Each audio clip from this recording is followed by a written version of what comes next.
It was a cold morning near the US-Mexico border. Miguel, Sofia, and their young daughter Camila huddled together under a worn blanket. The chill of the desert night still clung to them. Miguel paced nervously, scanning the horizon for any signs of movement. Sofia held Camila tightly, whispering, "Everything will be better soon, sweetheart. Just hold on." Beside them sat Lucia, a middle-aged woman traveling alone. Her weathered face and tired eyes told a story of hardship and loss. Years ago, she had lost her children to gang violence and had since been searching for purpose. In this family, she saw echoes of her own. Meanwhile, in Washington, D.C., President Donald Trump began his day with a security briefing. Reports of increased illegal crossings at the southern border dominated the discussion. "This is unacceptable," Trump said firmly. "We need to enforce the law and protect our borders. This chaos must stop." His advisors nodded in agreement, knowing the president's stance on immigration was resolute. Back at the border, Miguel and his family, along with Lucia, trudged through the harsh desert terrain. Camila's small feet stumbled on the uneven ground, her breaths shallow and labored.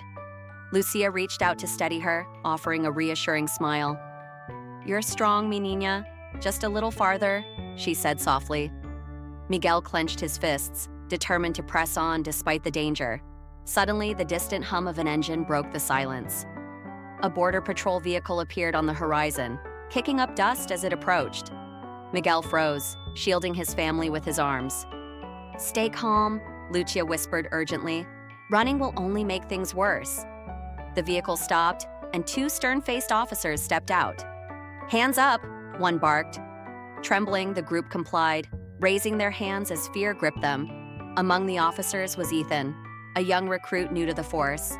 This was one of his first assignments, and he hadn't expected to confront such a desperate scene.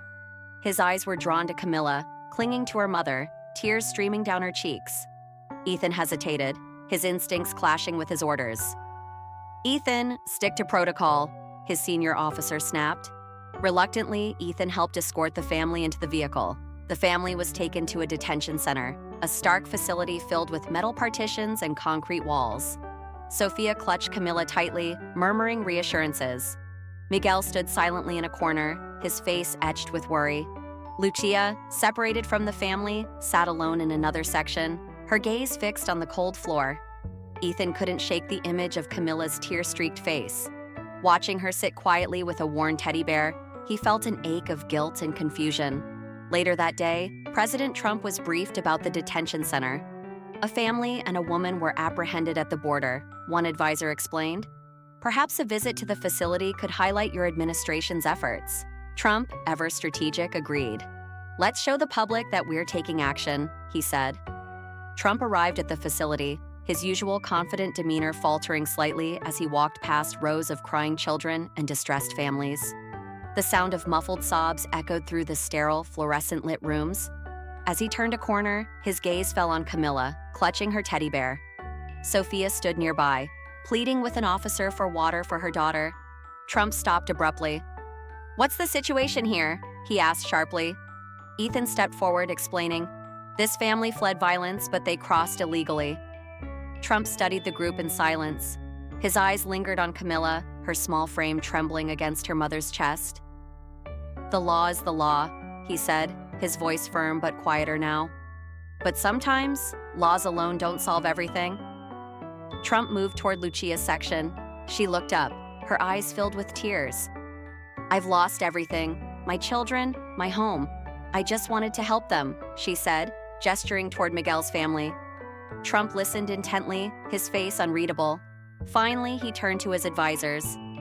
"Find out how we can assist them within the bounds of the law," he ordered.